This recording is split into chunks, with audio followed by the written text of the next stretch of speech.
Racikan berita. Jadi melihat judulnya, ini kan Satgasus Merah Putih. Saya selalu mengatakan bahwa kenapa saya bisa berada di sini, ya kan? Pertama, karena saya seorang Huta Barat, lalu saya juga seorang ibu, dan kita mau berhenti dulu nggak, Azan? Terima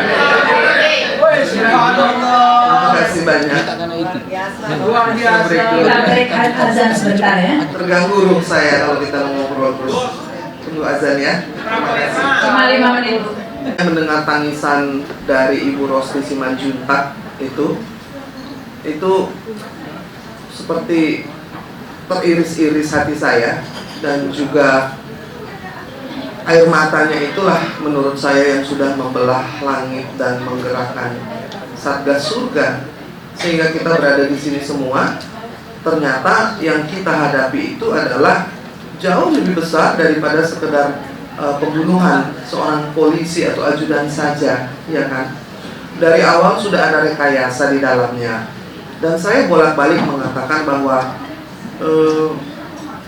jangan-jangan ini bukan yang pertama obstructions of justice, bukan yang pertama juga ada rekayasa, dan bukan yang pertama juga orang yang dibunuh kemudian difitnah.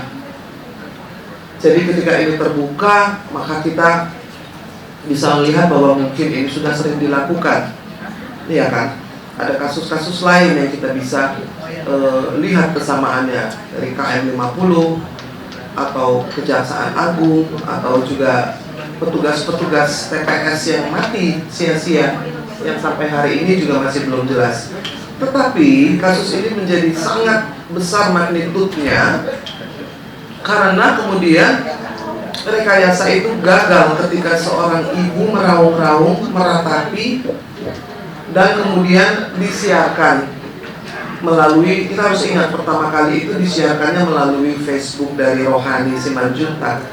Pada waktu itu jenderal yang naik private jet itu menyita semua handphone, tidak boleh ada yang merekam, lalu tidak boleh ada yang di sekitar itu, tapi terekam juga gambar itu. Nah kemudian gambar itulah yang membuka mata banyak orang betapa semena-menanya kelakuan para penegak hukum itu di saat mengantarkan jenazah. Nah, saya sudah beberapa kali menemui keluarga Joshua, dan ibunya itu sudah bisa mengajar lagi sekarang. Tetapi yang sangat diinginkan olehnya adalah bagaimana kasus ini bisa terungkap. Lalu juga ada masalah mengenai tabungan Joshua yang pada tanggal 8 diambil, tapi tanggal 11 itu ada uang yang keluar dari sana. Nah, dulu kan kita ada namanya beranak dalam kubur ya, ingat nggak? Film. Yes, itu ada film beranak dalam kubur. Kalau ini ada transaksi. Yes. Duit beranak dalam kubur. Transfer dalam kubur. Karena tidak perlu pergi ke bank dari handphone ya. Nah, handphone yang hilang itu tidak pernah di trace atau dipertanyakan. Kalau kita dengar ceritanya Don Vito Corleone, don't chase the person, but chase the statement, bank statement. Ya kan, jangan telusuri orangnya, telusuri uangnya. Orangnya bisa di mana saja. Ini kan judulnya adalah audit, ya kan. Mungkin tidak mudah mengaudit, tetapi bisa dilakukan. Lalu juga soal tabungan-tabungan yang raib atau lenyap, ya. Ini bisa leading ke satu arah, yaitu TPPU, tindak pidana pencucian uang. Saya mendengarkan Profesor Ganarsi yang dari Trisakti berkata bahwa kita ini bingung kenapa KPK tidak bergerak, kenapa PPAT tidak bergerak. Apakah lazim seorang nyonya membukakan rekening 4 untuk satu ajudan? Kalau ajudannya ada 8 kali 4 dong. Ya, katanya itu uang untuk rumah tangga, untuk anak sekolah di Magelang yang sebulan sekali diisikan, isinya 300 juta. Dari situ saja seharusnya kita bertanya, berapa gajinya Sambo? Masa iya uang untuk anak-anak yang dikasih keajudan 300 juta? Jadi hal seperti itu seharusnya PPATK bisa langsung turun tangan dan memeriksa tanpa harus ada pengaduan. Karena ini kasus yang bisa membuka kemana-mana dan memerlukan banyak lembaga negara untuk mencermati dan melihatnya. Kalau tidak salah, Saur Siagian sudah melaporkan soal dorongan amplop ya, yang diberikan kepada LPSK, kepada KPK. Tapi belum ada tindak lanjutnya. Itu juga menjadi pertanyaan. Apakah KPK juga sudah tersandera karena ketuanya seorang polisi? Jadi kita ini membicarakan, membahas, memberitahu banyak sekali lead dari Pak Sugeng, dari Abang Marwan, Rahma, dan beliau juga ya. Adakah yang ditindaklanjuti? Nah itu kan pertanyaannya. Soal uang 300 juta itu kalau menurut saya mengherankan. Lalu pertanyaan yang kedua, kenapa mesti diaudit? Sebelum audit Satgasus, yang mesti diaudit itu adalah Sambo dan Putri dulu. Dan 8 ajudannya, karena dari situ leadnya. Begitu loh Pak Marwan. Mereka itu bayangkan, kalau dia mampu memberikan uang tunai sebesar 2 miliar, didorong tuh di depan 1 miliar untuk Baradae, ada 500 juta untuk Ricky Rizal, lalu 500 juta untuk Kuat Ma'ruf ya. 2 miliar itu bukan uang sedikit. Kalau Sambo bergaji 33 juta, maka dia harus bekerja selama berapa tahun itu? Tanpa ada pengeluaran ya. 20 tahun. 20 tahun pun juga itu uangnya tidak dibelanjakan. Jadi artinya banyak hal-hal yang terlihat di depan mata yang sama sekali tidak ditelusuri dan tidak diselidiki. Tetapi yang diselidiki malah apakah ada pelecehan seksual.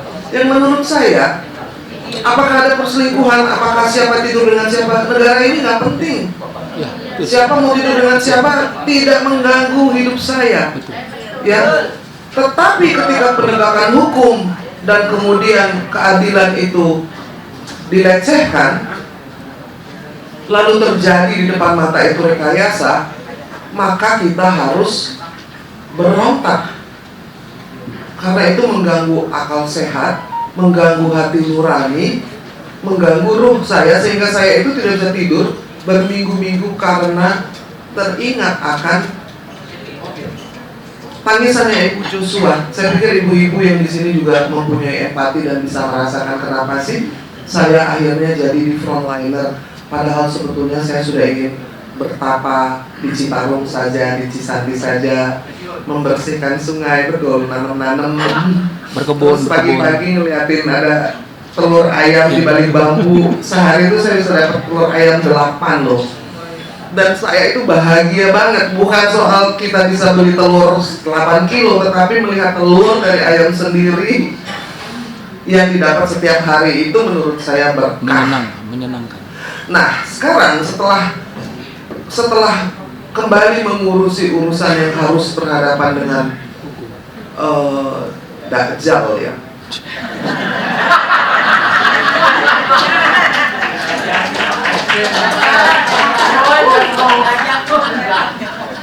Kak, saya sampai merinding setiap kali melihat karena betapa mengguritanya kejahatan itu. Saya selalu bilang, tadinya anak saya Gibran yang bungsu, namanya Gibran Mikail.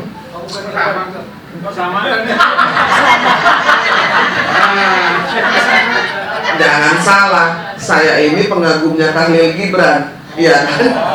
Supaya anak saya mempunyai hati yang lembut, pikiran yang jernih, lalu juga bisa mengasihi dan menjadi manfaat gitu. Jadi saya kasih nama Gibran. Nah, Gibran Mikail itu tadinya mau jadi polisi. Lalu saya bilang, setelah peristiwa Sambo ya, jangan nak. Jadi hansip saja. Dia jago IT. Ini benar loh, ini nggak bisa tanya. Biasanya anaknya antar saya, sekarang dia tidak ikut. Jangan nak. Kalau kamu mau cyber dan kamu tetap di angkatan, kamu masuk ke angkatan darat, angkatan laut, atau angkatan udara. Yang mengurusi cybercrime, yang menjadi anak yang tidak korupsi, yang menjadi anak yang bekerja benar-benar untuk kemaslahatan orang banyak dan nusa bangsa. Dan saya pikir generasi yang akan datang tuh harus kita siapkan untuk itu. Kenapa sekarang kita harus mati-matian berjuang supaya ada penegakan hukum dan keadilan? Karena saya masih mencintai negeri ini. Kalau saya mati, lalu kemudian anak saya yang kita ajarin, nak, kamu jadi orang yang jujur ya, kamu jadi orang yang baik ya. Tapi ketika berurusan dengan hukum, mereka selalu kalah. Kan kita nggak mau seperti itu. Oh begini aja nak, kalau kamu usaha nanti kamu harus punya centeng, kamu harus punya backingan, jenderal ini, jenderal itu. Kan nggak gitu kita ngajarinnya. Jadi Gibran itu saya larang untuk masuk ke kepolisian karena saya bilang bahwa anak baik pun ketika berada di persemaian yang bejat, maka dia akan ikut bejat. Yang jadi yang jalanin siapa? Iya, ini makanya saya bilang orang-orang seperti Pak Sugeng, orang-orang seperti Abang Marwan Rahma ini, kalau saja mereka jadi jaksa agung, ketua KPK, ketua PPATK, selamatkan negeri ini, ketua perempuan. Bahwa orang-orang yang berani mengatakan kebenaran, orang-orang yang tidak mengejar harta benda, itu masih ada di negeri ini, ya kan? Cuma masalahnya tidak dipilih sama Komisi 3 di DPR. Karena gak ada amplop. Bukan. Saya bicara dengan adinda saya, Refli. Dia bilang, begini Yunda, kalau orang kredibel, mempunyai integritas, tidak bisa diatur, berani mengatakan kejujuran, dijamin tidak akan dipilih.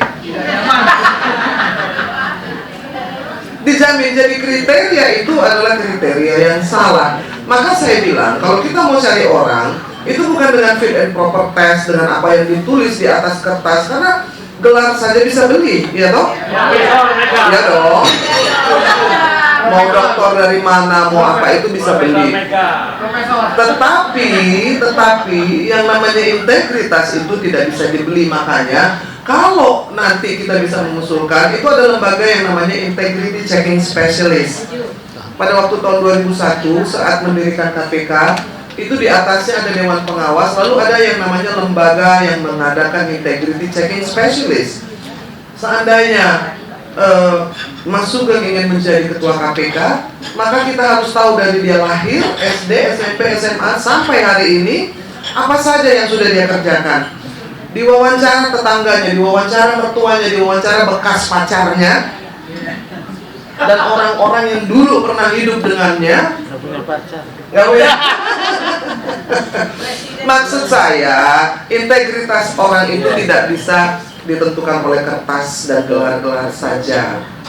Itu nomor satu. Nomor dua, yang namanya reputasi itu dibangun seumur hidup, ya. Ketika seseorang mendapatkan gelar doktor atau profesor, apakah itu menegasikan kebejatannya di masa lampau? Kan tidak. Jadi yang namanya Integrity Checking Specialist ini dicoret dulu pada waktu menganjurkan pendirian KPK. Saya pikir itu bisa dihidupkan kembali. Jadi isinya adalah orang-orang yang digaji dengan mahal, tetapi ya dia independen, dia tidak bisa dipengaruhi, dan dia terkenal sebagai orang yang teguh pendiriannya. Bukan Teguh Santoso saja loh, tetapi teguh pendirian, tidak takut sama orang, tidak kalah sama jabatan, dan tidak takut mati juga akhirnya. Karena masyarakat yang takut ini adalah masyarakat yang tidak sehat. Tapi itulah yang diciptakan. Karena kalau takut kita harus punya centeng, harus punya backingan. Kalau masyarakatnya damai dengan penuh trust, nggak laku itu mafia-mafia dan backing-backingan. Saya pikir yang kita kerjakan di sini adalah menuju ke situ semua. Amin, amin. Lalu juga saya ingin menembus sekat-sekat. Ketika saya bicara soal kemanusiaan, kenapa saya ada di sini? Itu adalah kemanusiaan. Ketika ada orang menderita, saya tidak tanya dia sukunya apa atau agamanya apa. Saya akan tolong dulu. Dan saya tidak akan mencabut pertolongan saya hanya karena dia sukunya berbeda atau agamanya berbeda. Jadi kalau kita sepakat bahwa kita akan membongkar kebejatan ini, ya, demi menegakkan kebenaran dan keadilan, perjuangan masih jauh, tapi saya optimis bahwa kita bisa. Karena kita masih mau tinggal di negeri ini dengan damai, aman, sehingga anak cucu kita dapat warisan. Warisan itu bagi saya bukan ibu kota negara, Kereta cepat. bukan kereta cepat, bukan infrastruktur yang menambah hutang kita menjadi banyak, ya. Tetapi warisan itu adalah penegakan hukum supaya keadilan. Itu kan kalau di luar negeri itu ada yang namanya Department of Justice, Departemen Keadilan, bukan hukum loh, bukan HAM, beda lagi. Kalau hukum itu ya hukum, HAM itu kan di atasnya hukum, ya. HAM itu adalah hak azazi yang melekat pada manusia yang diberikan oleh Tuhan. Hak kita untuk hidup, hak kita untuk bebas, hak kita untuk bahagia. Intinya ada 3 tuh. Nah, yang 3 ini udah diacak-acak nih. Ketika haknya Joshua diambil, ya, lalu hak ibunya untuk bahagia juga dihancurkan dengan fitnah itu. Ya kan? Kita masih punya nih kebebasan berbicara. Setahu saya ada beberapa stasiun TV yang sudah ditelepon dari Mabes gitu. Saya lagi ngomong di tengah-tengah dipotong gitu. Saya ketawa aja. Karena apa? Karena kalau mereka tidak mengundang saya, mereka yang rugi. Benar nggak? Bukan saya rugi. Bagaimana kita bisa membuat diri kita itu menjadi berguna dan penting? Itu kita semua bisa. Kalau kita saling dukung, kita saling trust. Jadi kita ini bisa jadi seperti sapu lidi yang tidak ada yang bisa memecah belahkan. Kalau kita punya salah, kita bisa saling memaafkan. Tetapi kesalahan yang tidak bisa dimaafkan itu ya ambil nyawa orang. Kalau saya hutang lalu saya ambil uangnya Rahma, lalu saya minta maaf, saya bisa kembalikan uangnya.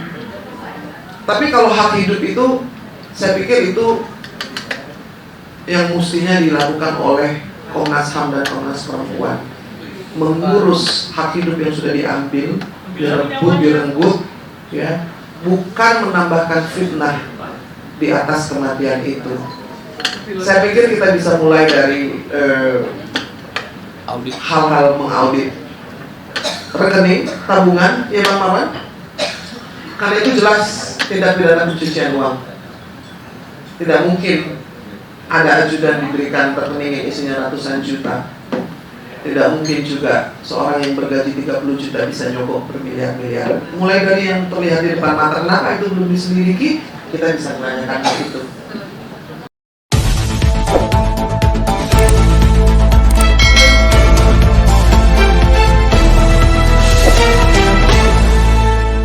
Racikan Berita